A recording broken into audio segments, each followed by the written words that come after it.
I'm back. Yes, welcome to our show, Conversations with Prathik and Paru. Oh yeah, Pratik is missing.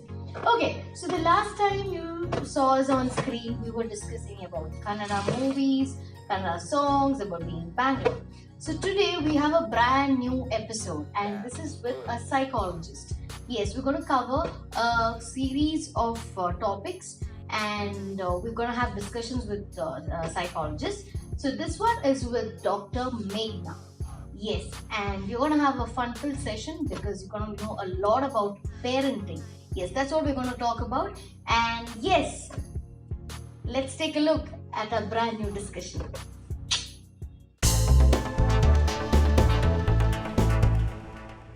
Welcome to our show. Today we have with us Dr. Meghna. She's done her psychology, she's done her doctorate, and now she's focusing on parenting. So, ma'am, welcome to our show. Thank you so much. And ma'am, how has your journey been so far? Journey of becoming a clinical psychologist has been long and arduous, but something that I thoroughly enjoy. And then, of course, when I was working with, I wanted to always specialize in child and adolescent mental health. And having worked in the field of child and adolescent mental health for a number of years, I realized, and having done my doctorate in that field as well, I realized that you really have to bring about any kind of change in children or adolescents, you really have to go to the root. Yeah, you really have to target parents, because whatever work that you do with children and adolescents is meaningless unless you involve their primary caregivers. So that's how I sort of ventured into parenting, and that's what I started doing. So, ma'am, let's dive into the questions. So, my first question is the actual meaning of the word parenting. So, parenting is something that has been coming instinctively and naturally to our species, to every species, since time immemorial, right? But today, the way we understand parenting, why do we even need to define parenting as parenting, is because there is so much that's happening in our world. Our world is in a constant state of flux, change, and so there are a lot of factors that when we encounter, we are completely at a loss. We don't know how to. For example, my child is telling lies. I don't know what to do. My child is too much on the mobile phone. I don't know what to do. So the concept of parenting becomes important because today's parents are seeking out informed knowledge, education about how to best parent their children. So basically, what parenting it's actually very simple. It just means raising your children to be happy and confident and healthy individuals. But the word parenting has become associated with a lot of these connotations of science and knowledge, because everybody wants to do a very good job and an scientifically informed job.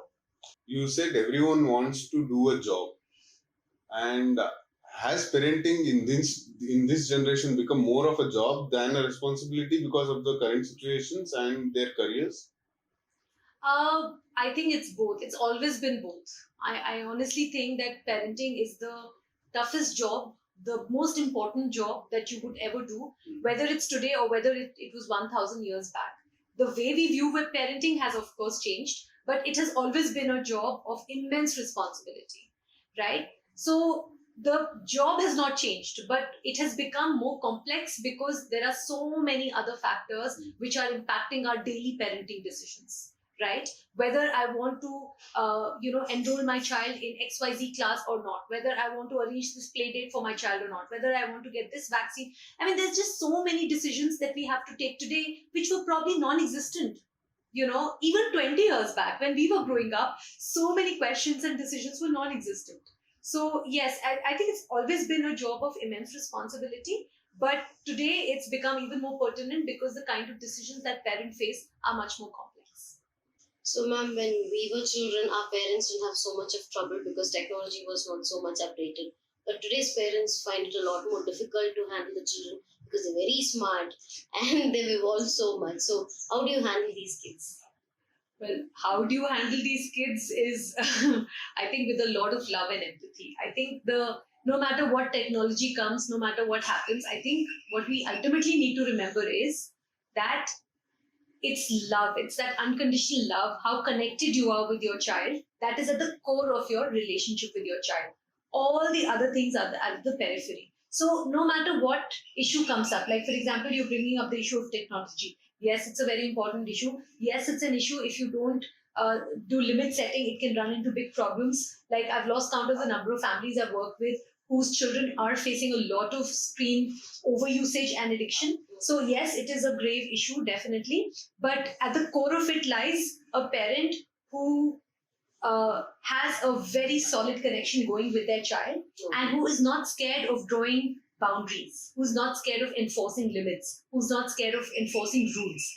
How they enforce those rules is a different matter altogether. So, ma'am, what are the types of parenting? Like, there are many like lenient, strict. Yes, and what yes, so? Yes, Yeah. yes. Yeah, so that's a very good question because that's what I was leading into with my previous answer. So, research has mainly shown that there are 4 types of parenting, 4 different categories. And I'll quickly go over them one by one. So, the first type is this authoritarian parenting, in which, the parent is very, very strict. There's a lot of use of coercion, or force, or authority that I said so. And we probably can identify with it because a lot of us growing up had parents who told us, why should I do this? Because I told you so, right? And we never questioned it, right? But this kind of parenting, research has shown, it does not yield children who are confident. It does not yield children who can take decisions themselves. With the authoritarian kind of parenting, which are very strict but lacking in warmth and lacking in nurturance, the kids end up either being extremely submissive or they can go the other end. They can become extremely aggressive as well.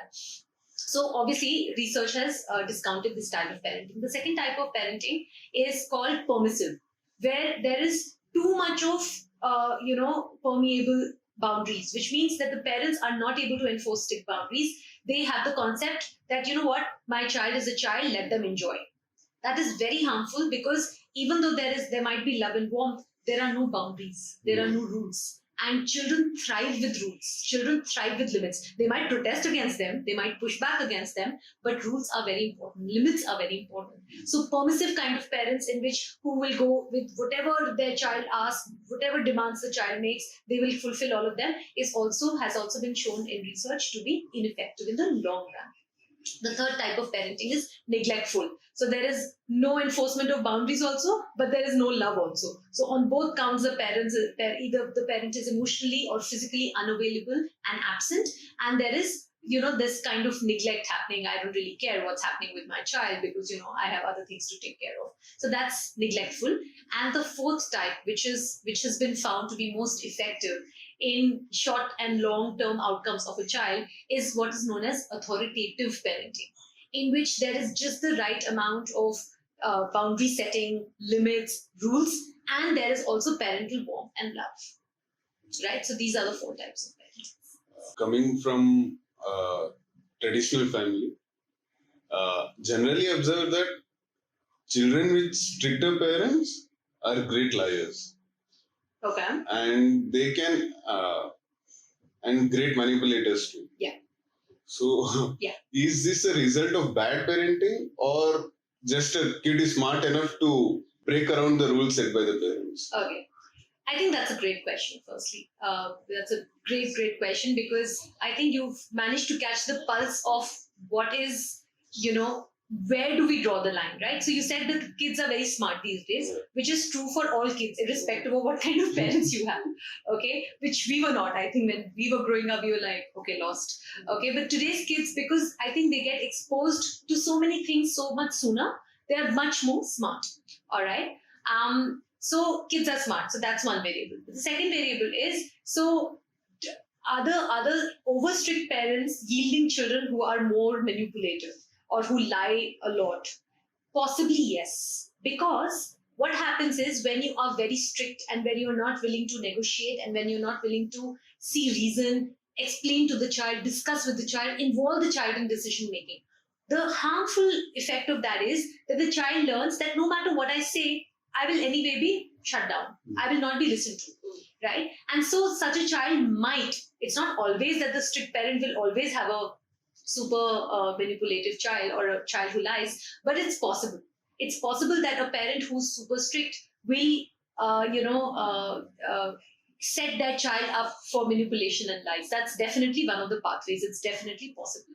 But the quality, the contrast to that is a parent who is strict, but is able to enforce limits, as I was mentioning, with love, with democracy, with decision, with involving the child in decision making, involving the child in setting the limits. If you have that combination, then it's not that then your child will not lie. Then, even if your child lies, the parent knows how to handle that, how to deal with that. So, if the child is lying, it's not like my children don't lie. They do lie. But how do I handle that situation, right? How do I deal with that situation makes all the difference. Ma'am, today we have a lot of divorces happening, and we have a lot of parents or single parents taking care of. So, what would your take on that, the single parenting? Well, I think it's a very tough job, and hats off to all the single parents. And the only thing that I would tell them is you're doing a fabulous job. You are a warrior. You are just amazing, and just take care of yourself, because as a single parent you're already ridden with so much of guilt. You don't have time. You are constantly looking for support. So I would tell all the single parents out there that even though you're doing a fabulous job, do not think that that is your entire identity. You're not only a parent, you're so much more than that. So please do seek out self-care. Please do engage please do take out time for yourself, your me time. Please take out time for relaxation, rejuvenation, because unless your cup is full, you cannot do a good job at this, game called parent. So, how children with single parents, how do they cope up? What are the problems they face? Well, I don't think there is any problem which is different from children belonging to single parent families versus children belonging to double parent families. It's just a myth that single parents of children of divorce face more adversity. It's not true, because again it depends upon how the parent has been handling that adversity, right? If I am going through say a separation or divorce, and I have one kid or two children, how I help my children process this extremely adverse, event in their life, how I'm able to deal with it. Am I dealing it with a lot of denial and toxicity, or am I dealing with it in a way that, I'm gathering support, I'm trying to maintain my balance, I'm doing everything that I can to not present a rosy picture to my children, to present a realistic picture to my children, but at the same time, doing that with a lot of love. So to your question, the answer to your question, how do children of single parents, what are the challenges for them and how do they manage? I think if the child is not facing the stigma at school or in the playground that, where is your dad or where is your mom, and all of those things, which I think is anyway the parent's responsibility to sort of help the child deal with. I think there is no difference between children of single parents and children who come from stable households, because if it so much depends on the parenting style, it so much depends on the parent-child relationship, it so much depends upon how the parent has helped the child process whatever has happened in the child's life, right? So, ma'am, my next question would be how important does it become for a parent to become a teens when their children are getting into teenagers? How important is it to become their friends instead of just being a parent and giving them orders? See, there's a difference between becoming a friend, which we don't recommend, and being friendly, right? There's a big difference. And a lot of parents tell with pride, my child is my best friend. That is actually quite wrong, because you should always be the parent. Your child has many friends. They need a parent. They don't need another friend in you. But you can be friendly. Being friendly is absolutely bang on, right? So you should be friendly, whether it's a teen or whether it's a primary schooler, whether it's a preschooler. Your child needs a parent who is friendly, which means that is able to play with the child, is able to become a child with the child, is able to have fun and love the child to bits and all of that, but also at the same time do the job of a parent, that is enforce those boundaries, enforce those decisions, and enforce those rules, right? So even when a child becomes a teen, it is important that you have the correct balance of being friendly and warm and nurturing, but at the same time, not forget that you are at the end of the day a parent. And I always say this: if your child has not even once in the first 18 or 20 years of their life ever thought or told you aloud, "I hate you," you're not doing a good job as a parent. So you just led me to my next question, which I was about to ask. How important is it in a relationship between a parent and a child that a child rebels sometimes so that parent knows how to tackle it? Absolutely. I think that's a beautiful question. And I always say to parents who come with this complaint, "Oh, my child is so defiant, my child is so rebellious." And I say, that's amazing.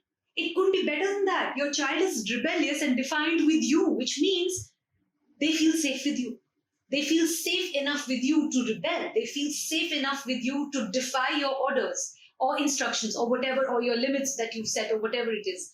Why? Because if they are able to express their defiance or rebellion in the safe space of your relationship or in the safe space of your home, then you can help your child become a negotiator. You can help your child become a debater. You can help your child become a leader by engaging with them, by asking them, "What is it that you really feel about this? Why are you rebelling? Let's talk it out. Let's discuss. Let's debate." And that is healthy communication. So if your child is rebelling, use that as an opportunity to teach them healthy communication. Use that as an opportunity to teach them negotiation skills, to teach them leadership skills, right? But if your child is not rebelling, if your child is submissive, there's a big danger that your child will continue to be submissive in all the other relationships outside. And would you want your child to be submissive outside? No. Whereas if your child is rebelling with you, you can teach them how to channelize that rebellion into different ways so that outside, that your child will never be in a position where they're taken advantage of, in outside relationships. Ma'am, what's your take on putting children in boarding schools? There's no take on that. That's completely fine. I mean, as far as it totally depends on the family circumstances. It totally depends on the parents. It totally depends on the household. So there is nothing black and white about it. There's nothing wrong or right about it. It totally is about what works with different families for different people. Yes, in terms of the child outcomes, if you're asking me, how does being in a boarding school impact on the child development? Even that research has shown that there is no difference. No difference. So it's not like you're, you end up being as confident. You end up being as, successful in life. Or so there are long term. Yeah, long term there are no differences. But of course, when the child does come back for those 2 months, your relationship with the child is very important, right? Your relationship is always central. So how you deal with the child and what you do with the child in those 2 or 3 months or whenever the child comes back it's a very important defining factor. The child should always feel that, no matter what, this is, like the parent is like an anchor. The parent is like the compass, the North Star around which the child orients himself. So that should always be the case, irrespective of whether the child is in boarding school or not. When a child fails and he looks for support, most of the parents start comparing them with the relatives. Like, if look what he's achieved, at your age he was doing this, he was doing that. Why should parents avoid this at first? And how should a child deal with it? Yeah, I think that's a great question because that is something that comes up everywhere, right? Yeah. Comparison. Sharma ji ka beta did this, your cousin did this, your relative did this, the neighbor did this. Oh my God. So the first thing that I would like to say is to the parents is that I understand, being a parent myself, I understand where that comes from, because I think what you're just trying to do is motivate your child. You obviously want the best for your child. You have the best intentions in your heart for your child. And that's what you want to do. And that's why you compare, because you think that will motivate your child to do better. But guess what? It does not motivate your child. It will not motivate your child. In fact, it will only harm your child's self-esteem. So please don't do that. In fact, I know the research on this, and still sometimes it almost comes up till my mouth and I have to literally stop myself. When my daughter, for example, she's reading something, you can't even, I don't say it out loud. You can't even read this book. Children your age are reading so fluently. And I'm like, stop. stop. No, do not say that. That's not going to motivate her to read more fluently. It's only imagine put yourself in their shoes. Imagine if somebody close to you, somebody who you love, comes to you and starts saying, "Oh, whatever you're doing is not so good. Look at that friend of yours. She is so good." How will that make you feel, right? So the first part of your question is to the parents to say that, you know what, it actually, research has shown that it harms your child's self-esteem. Don't do it. Do not compare. If your child meets with a certain kind of failure or some problem or some mistake or whatever it is, guide your child through it. In fact, please remember that the more mistakes your child makes, the better it's going to be. Unless you inculcate in your child the ability to learn from mistakes, your child is not going to develop a growth mindset, which is what every parent wants today, a growth mindset way of living, right? And to the children, what I would say is, if you do fail, if you make a mistake, please do not think it's the end of the world, because it's not. I know there are children, we were also told like that. 10th board is like, it'll decide everything. 12th board, oh my God, your whole life is decided with your marks. No, it doesn't. No, they don't. I know parents are going to hate me for this, but children, no mistake ever defines you. Whether it's a failure or in your academics, whether it's a failure in your relationship, whether it's a failure in friendships or anywhere in any area of your life. No one failure can define you. In fact, trust me when I say this, probably you won't even realize this because I'm saying it, you'll have to experience this for yourself. You will only learn and grow more as you make more mistakes. So please go and make more mistakes, and please go and fail more, because you cannot be successful if you don't fail. So, ma'am, they say whatever parenting style we had in our childhood, we carry it forward to our children most of the times. So, if you had a bad parenting style and unknowingly you take it forward, you become that parent you never wanted to be. So, how do you, when you become a parent, how do you free yourself from that and become a better parent? That's $1 million question. I think that's a beautiful question. You're absolutely right. We all unconsciously carry forward those patterns, the way we've been parented. Whenever we face a parenting situation in which we have to make a decision, the first thing that comes to our mind is, oh, when I was in this situation, what did my parents do? Right? And that happens so unconsciously that you don't even realize it sometimes. Sometimes you do. But what can you do about it is a very good question. And the only thing that you can do about it is self-reflect, introspect. Think about every decision that you make, big and small, because while sometimes you don't want to be, sometimes you want to be guided by, how you were parented, you carry those same values, and that's good. But sometimes you want to break away from some of those patterns and establish a new pattern. The only way to do about it is talk to your partner, talk to, your friends, be aware, read more, look out more scientific parenting content out there. I mean, look at my YouTube channel, Therapist Mommy. I'm putting out videos on parenting. So my point is, or you can start journaling. You can write in your diary. You can do things like meditation, which will help ground you more and make you more aware of what is it that what are the patterns that you are carrying and what you can do to change them. So by doing all of these things, you can definitely bring about a change. But fortunately or unfortunately, a lot of parents are not aware. So I'm hoping that programs like this help parents become more aware that, there are some patterns I'm carrying from my childhood, and some of them I don't want to continue. I'll give you an example of one exercise that I do with parents, which they find very helpful. So I just tell them, I ask a simple question. It's a simple question, but the answer is not simple. The question that I ask them is, what are your values? And when I ask this question, most of the time in my workshops, there's a blank. Like, what do you mean? What do you mean? What do you mean? What do I mean by values? What are some of the things that you hold very close to your heart? For some people, I'll give you my example. Some of my most cherished values are the value of hard work, perseverance, right? The value of helping others or empathy, right? The value of honesty. These are the top 3 values for me. For my husband, when we did this exercise in our home, for my husband, out of these 3 values, we were only, sinking on one, which is the value of helping others, right? And so we created this kind of thing, and he had few more of his own, which he holds very dearly, which he got from his parents. So what we did was we did an exercise in which we sat down and wrote our values, and we then decided on what will be the top 5 values for us as a family. Now that we are a family unit, what will be the top?